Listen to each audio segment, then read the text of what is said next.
Hey up everybody and welcome back to the channel. So today's video is probably going to be on a little bit of a more somber note because I'm going to be speaking about 3 issues that I've been having with my GT86. The first one we're going to speak about in here is a relatively simple thing that has been sorted, so I wanted to let you guys know about it. The second one is still occurring, so we'll go out to the car, I'll show you exactly what it is, why it's happening and how to solve it.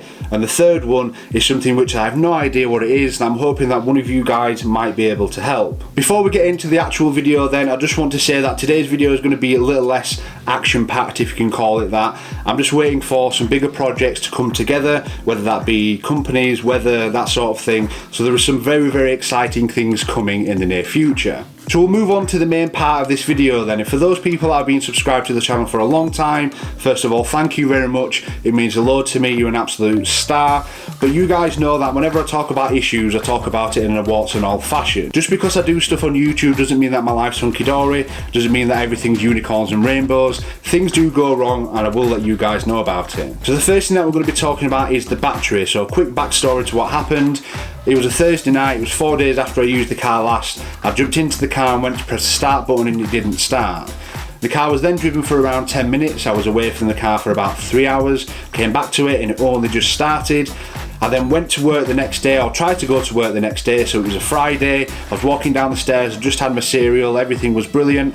Walked out of the house with the jump leads over my shoulders from the night before, jumped into the car, pressed the car start button and it didn't work. So the cars were bumper to bumper, so it was fairly easy to raise both bonnets, clip, clip, clip, clip with the jump leads, start the car, off to work I went. When I got to work I had a little bit of time to burn, so I was looking on the forums about what the issue could be, and essentially what they were saying was that it was the alarm that was fitted to the car. So if you guys didn't know, when the GT86 and the BRZ landed in the UK, they'd land somewhere probably around the southeast of England, and that's when they had the alarm fitted. So that's why people are saying that's a UK specific issue, because that's the only reason why it would be. To cut a relatively lengthy story short, what I ended up having to do when I took the car to work is to go back on my lunchtime, sit in it with it running for quite a long time, and then lock the car with the key so the alarm didn't activate. I then went back to work, and for the rest of my lunch I was searching for a battery to get. So I bought a battery, picked it up Friday night, fitted it Saturday morning, and touch wood, fingers crossed, everything has been fine since. So moving on to the second problem then, I'm just going to take you guys outside where we're going to be sat in the car so I can show you exactly what's going on. So let's go there. So as you guys can see, we are in the car to talk about the second point. So I'm just going to spin the camera around, point it towards the dashboard so you can see exactly what's going on. So the ignition is on, we're just going to press the start button to push the clutch down. Car started. Relatively loud cold start. Ooh, what's that? It's an EML light. So we've turned the car off just so we don't have the cold start sound in the background, but as you guys have just seen from that little bit of footage there, we've got an EML light on. And that light has come on purely because of one part that we fitted, and that part is a Cobra Sport unequal length decap manifold. So the car has finally realised that it doesn't have a cat in the front, so it's decided to throw this up to tell me something's wrong. Now there's no issues with the way the car performs, there's no issues with the way the car drives. The only inconvenience that's thrown up to me is that you can't use cruise control, which I've used cruise control for absolutely years now, so it takes a little bit of getting used to do that.